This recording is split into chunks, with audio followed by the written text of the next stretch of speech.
We're just days away from reaching 1,000 subscribers. If we hit this goal in the next 15 days, we'll be able to keep the channel running and continue bringing you these stories. Your subscription makes all the difference. It's quick and helps us enormously. True Love. Chapter 1. The Mocked Marriage. London, autumn 1854. In the luxurious salon of Pemberton House, the elite of Victorian society was relishing the latest scandal of the season.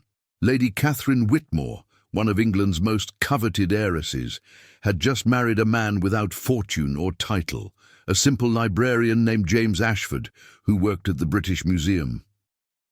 "My dear," whispered Lady Pemberton to her neighbour with a venomous smile, "have you heard about this tragedy? Catherine Whitmore, who could have married any duke in the kingdom, has become infatuated with a commoner, a man who barely earns enough to feed himself." "It's an absolute scandal," added Lady Cordelia Ashworth, waving her fan with indignation.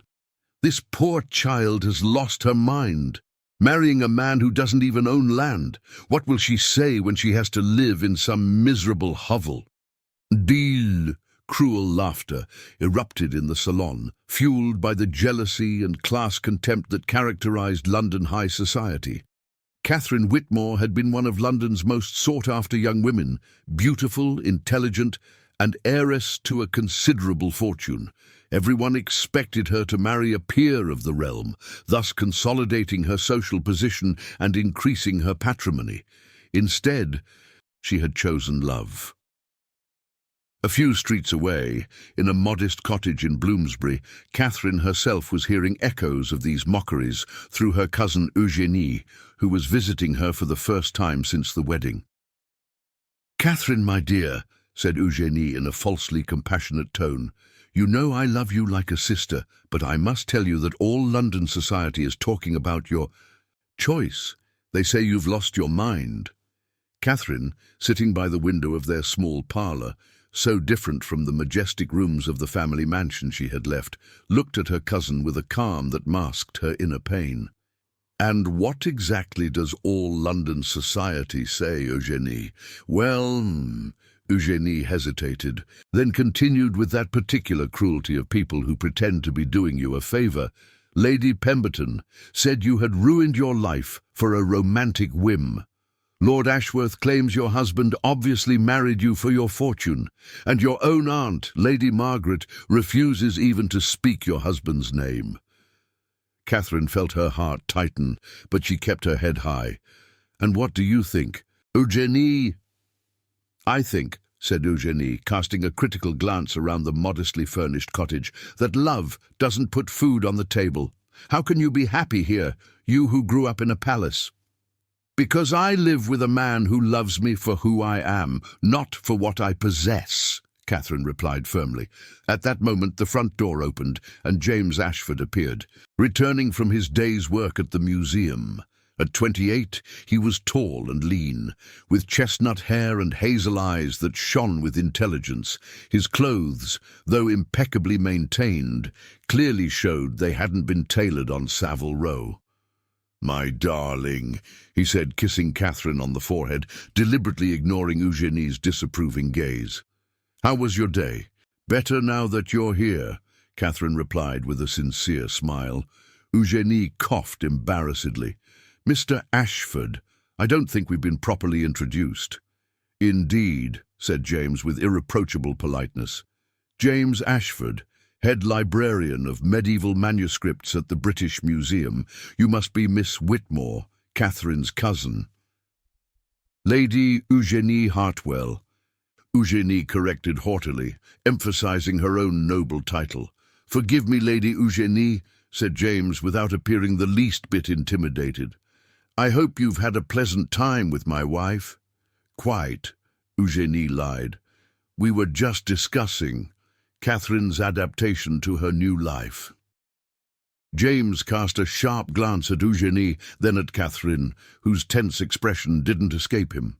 "Catherine is adapting magnificently," he said calmly. though I understand some people have difficulty conceiving that one might prefer authenticity to appearances." The implication was clear, and Eugénie blushed. "I see. Well, I must take my leave. Catherine, I hope everything works out well for you." After Eugénie's departure, Catherine collapsed into James's arms, finally letting her pain show. "Oh, James," she murmured, "they're all mocking us. They say I've ruined my life, that you married me for my money, that we'll live in misery." "And what do you think?" asked James gently, stroking her golden hair. "I think they don't understand what true love is," Catherine replied, looking up at him. "But sometimes when I hear all this criticism—" "You doubt," Catherine hesitated. "Not you, never you. But I wonder if I had the right to impose all this on you, the contempt, the mockery, the social ostracism." James took her face in his hands, his hazel eyes gazing into hers. "Catherine, listen to me carefully. What we have is more precious than all the titles and fortunes in London. I wish I could offer you palaces and jewels. But what I can offer you, no duke can give you. Love without condition, without ulterior motive, without calculation." "I know that," Catherine whispered, "and that's why I chose you. But it doesn't make the mockery any less painful." "Then we'll have to prove them wrong," said James, with a determination that surprised Catherine with its intensity. "How?" James smiled mysteriously. "By being happy, my darling. By building a life so full of love and joy that their contempt will seem ridiculous." What Catherine didn't know was that James Ashford was keeping a secret that would soon overturn not only their lives, but also forever silence the mockery of London society, a secret so extraordinary that it would transform their love story into legend. But for now, in their little Bloomsbury cottage, they were just a young couple in love, defying the whole world to protect their fragile happiness. The next morning, Catherine woke with firm resolve to ignore the gossip. But when she opened the newspaper, she discovered that their story had been the subject of a particularly cruel article in the society column, "The Whitmore Heiress and Her Librarian. When Greed Disguises Itself as Romance." The article described their marriage as a social tragedy and suggested that James was nothing but an adventurer who had seduced a naive young girl to seize her fortune. "James!" called Catherine, her voice trembling with anger. But when her husband appeared, instead of the rage she expected, she saw in his eyes a gleam she had never noticed before, a gleam of amusement. "My darling," said James calmly, taking the newspaper, "I believe it's time I revealed something important, something that will considerably change our situation." Catherine looked at him with perplexity. "What?" James smiled, and for the first time Catherine glimpsed in that smile something that resembled authority, nobility. "Sit down, my dear," he said with a sudden formality that disconcerted her. "There's an aspect of my identity that I've kept secret, even from you. An aspect that will make these mockeries a very embarrassing memory for those who indulged in them." Chapter 2: The Revelation. Catherine sat down slowly, her heart beating, while James, the quiet librarian she had married for love, stood before her with a bearing she had never seen in him. Something in his posture had changed, as if he had just dropped a mask he had worn for months. "James, what do you mean? What aspect of your identity?" James went to their small library and withdrew a leather box she had never seen before. From this box he extracted sealed documents, a massive signet ring and what looked like letters bearing ducal coat of arms. "Catherine," he said, turning toward her, "my full name is not James Ashford, it's Lord James Alexander Ashford Blackthorne, 7th Duke of Ravenswood." The silence that followed was so profound that Catherine could hear her own heartbeat. She looked at the man she had married as if he had become a stranger, "That's impossible," she whispered finally.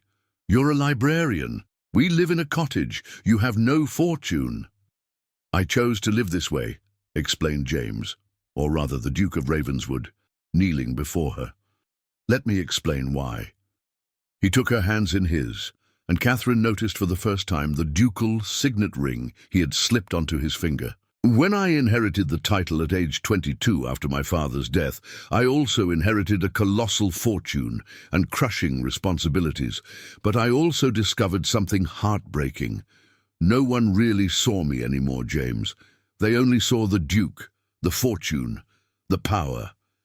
Catherine listened, fascinated despite her stupor. "Every woman I met at balls and receptions courted me for my title. Their parents presented their daughters to me like merchandise. No one was interested in my thoughts, my passions, my dreams. I had become an object of desire, not a person. So you disappeared. I entrusted the management of my estates to trusted stewards and took the identity of James Ashford. I had always loved old books, history, research. Becoming a librarian was a childhood dream I could finally realize." Catherine rose abruptly, pacing their small parlor. "But why didn't you tell me anything? We've been married for 6 months. You let me endure all this mockery, all these condescending looks. When what?" asked James, rising. "If I had revealed my identity before our marriage, how would you have known if you truly loved me, or if you were seduced by the idea of being a duchess?"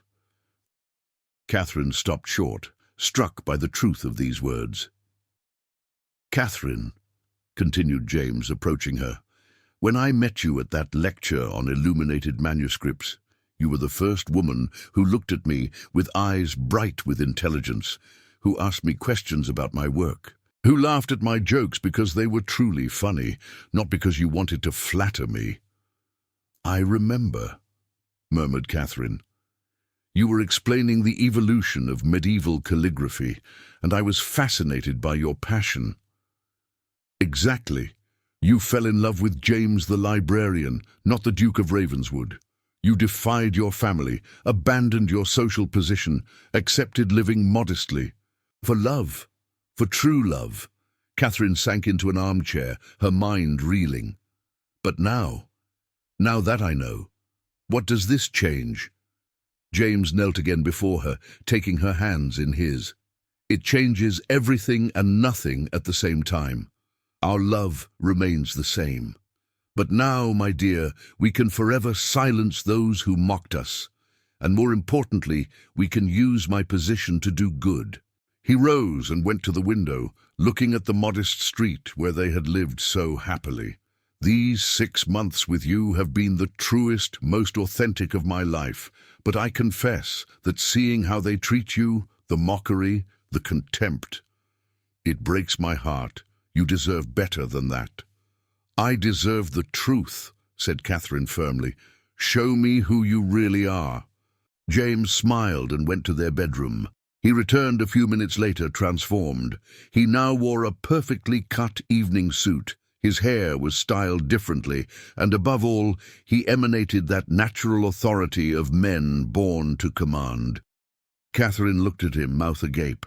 It was still her James, but it was also something else, something powerful, noble, that had always been there but carefully hidden. "This is Adrian Blackthorne, Duke of Ravenswood," he said with a smile, "owner of 5 castles, 100,000 acres of land, and a fortune that even the Rothschilds would envy." "My God," murmured Catherine, "you really are. You're one of the most powerful men in England." "Yes, and you are my Duchess." Catherine felt dizziness overtake her. "A Duchess, I who married a penniless librarian." "You married the man you loved," James corrected. "The fact that he's a duke is just a detail, but a detail that will considerably change our life." At that moment, a knock at the door interrupted their conversation. James frowned. "We're not expecting anyone." He opened the door to discover an elderly man in ducal livery, who bowed deeply.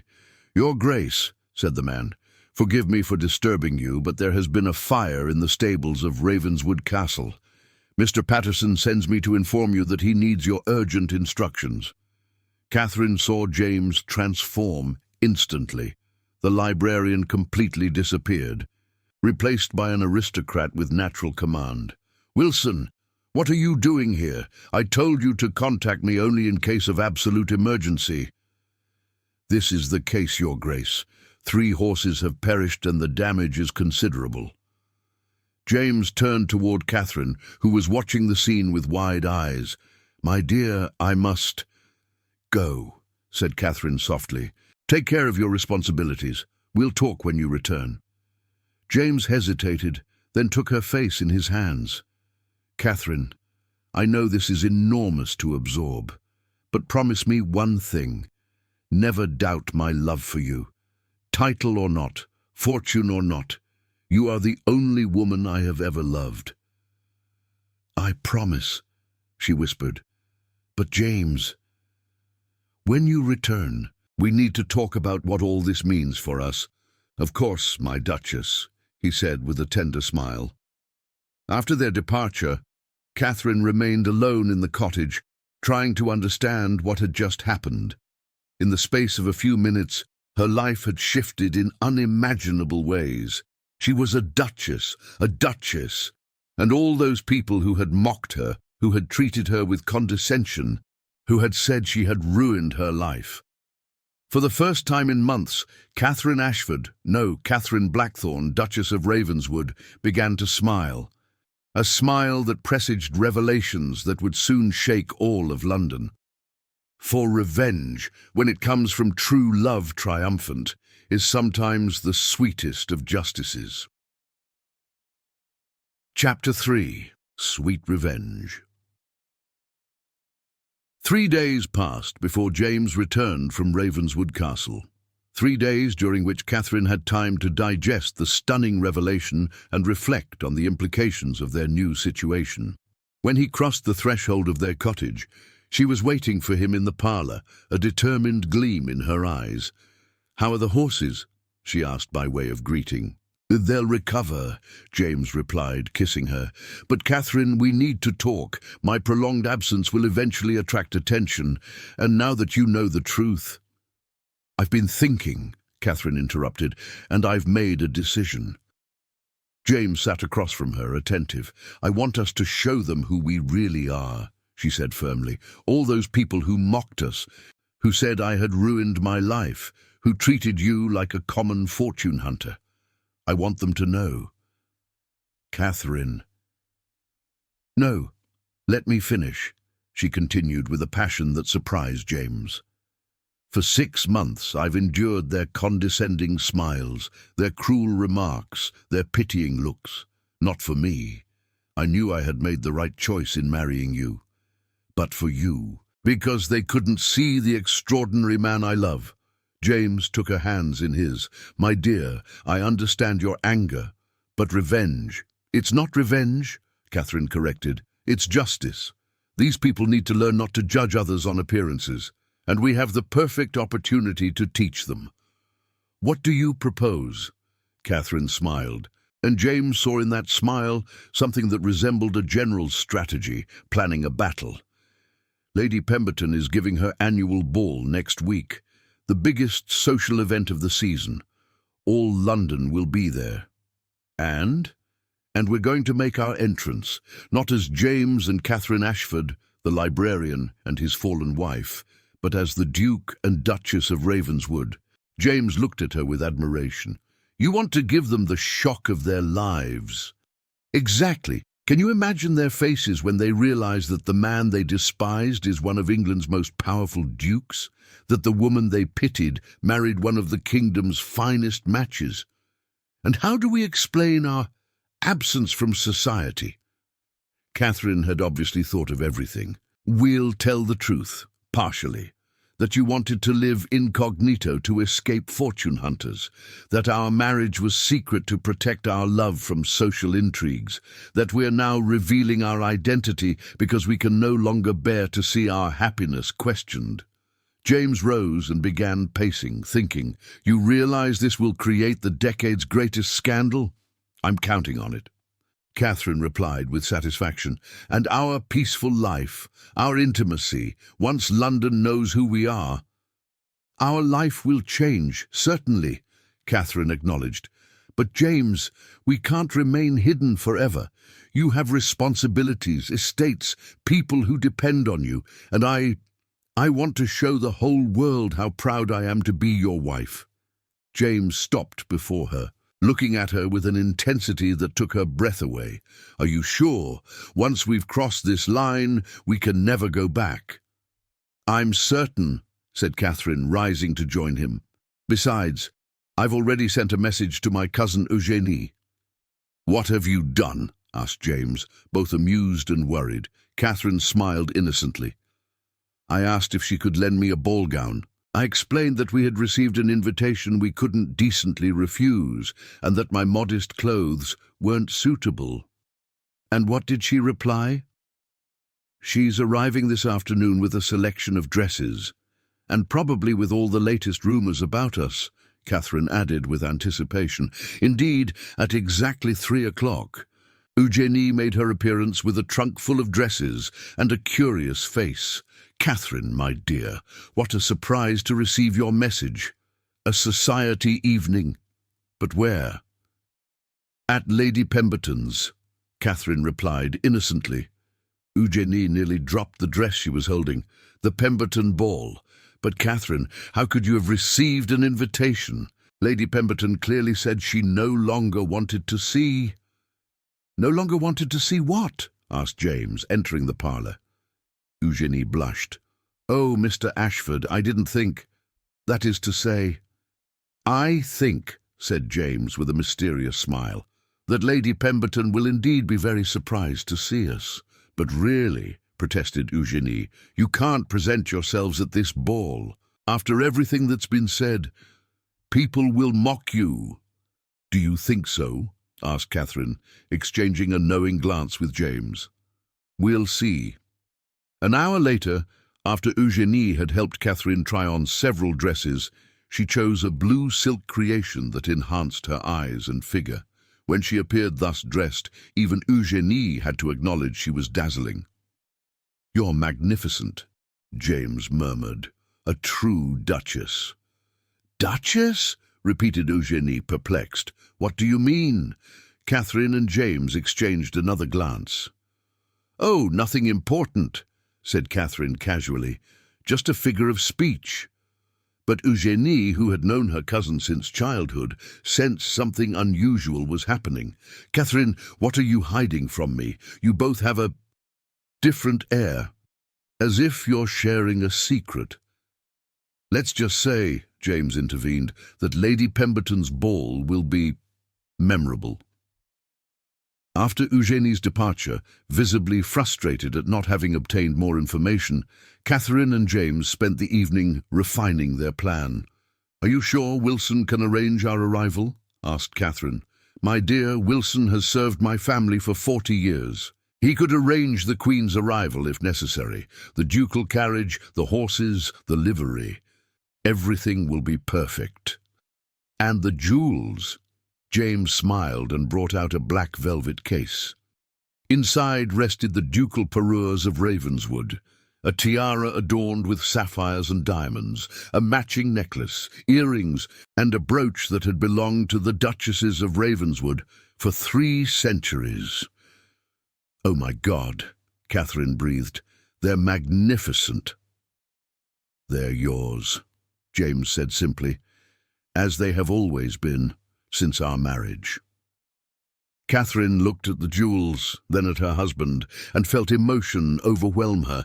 "James, are you sure you want to do this? Revealing your identity means abandoning your freedom, your anonymity." "My dear," said James, taking her in his arms, "my freedom is you, my happiness is you, and if revealing who I am can restore the place that belongs to you in society, then it's a sacrifice I make with joy." "You're not doing this just for me," said Catherine with insight. "You're doing it because you want to reclaim your true place, aren't you?" James hesitated, then smiled. "You know me too well." "Yes, I admit that the idea of seeing Lord Ashworth's face when he realizes he insulted a duke gives me certain satisfaction." "In that case," said Catherine, rising on tiptoe to kiss him, "let's prepare to give the performance of the century." The evening of the Pemberton Ball was approaching, and with it the revelation that would transform James and Catherine Ashford into a legend of Victorian society. Chapter 4. The Triumph. On the evening of the Pemberton Ball, all aristocratic London was crowding into the sumptuous salons of Pemberton House. The elite of Victorian society was assembled: dukes and duchesses, earls and countesses, influential bankers and first-rate politicians. The atmosphere was electric, everyone displaying their finest attire and latest gossip. Lady Pemberton, resplendent in a purple satin gown, welcomed her guests with the satisfaction of one giving the social event of the season. Beside her, her husband, Lord Pemberton, graciously greeted the kingdom's most important personalities. "My dear Lady Ashworth," Lady Pemberton was saying to one of her friends, "have you heard the latest news about that poor Catherine Whitmore? They say she now lives in a miserable cottage in Bloomsbury with her librarian husband." "What a tragedy," sighed Lady Ashworth. "Such a beautiful young woman, wasting her life for a romantic whim. I hope at least she's learned her lesson." "Oh, I doubt it," added Lady Margaret Whitmore, Catherine's own aunt. "My niece has always had a stubborn temperament. She's now reaping what she sowed." Cruel laughter erupted around the group, feeding a contempt that had made Catherine the laughingstock of London for months. It was at this precise moment that Lady Pemberton's butler appeared, looking slightly disconcerted. "Madame la Marquise," he announced in a voice that betrayed his perplexity, "His Grace, the Duke of Ravenswood, and the Duchess request to be received." Stunned silence greeted this announcement.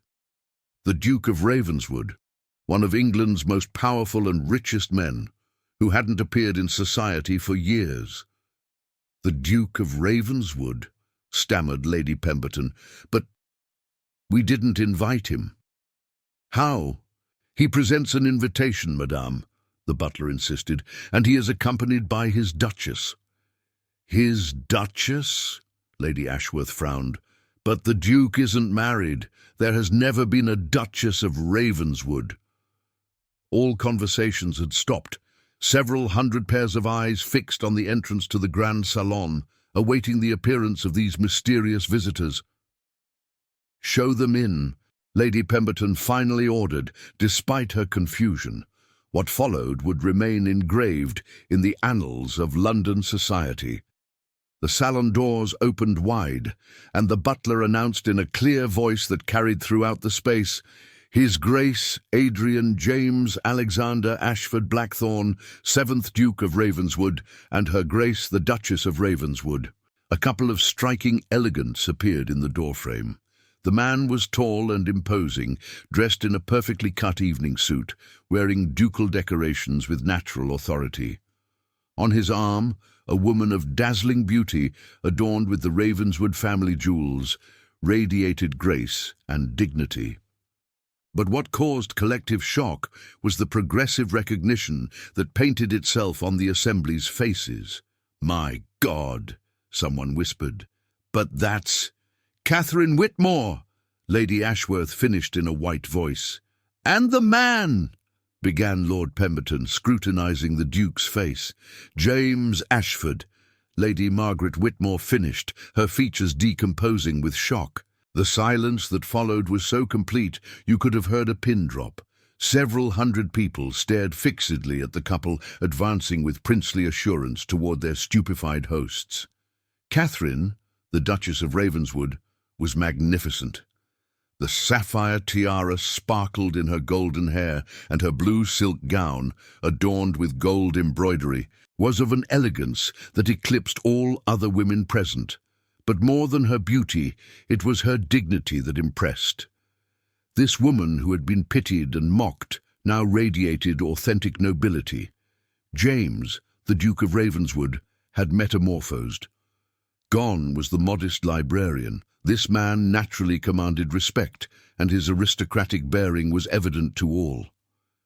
"Lady Pemberton," said the Duke with a gracious bow, "allow me to apologize for this impromptu arrival.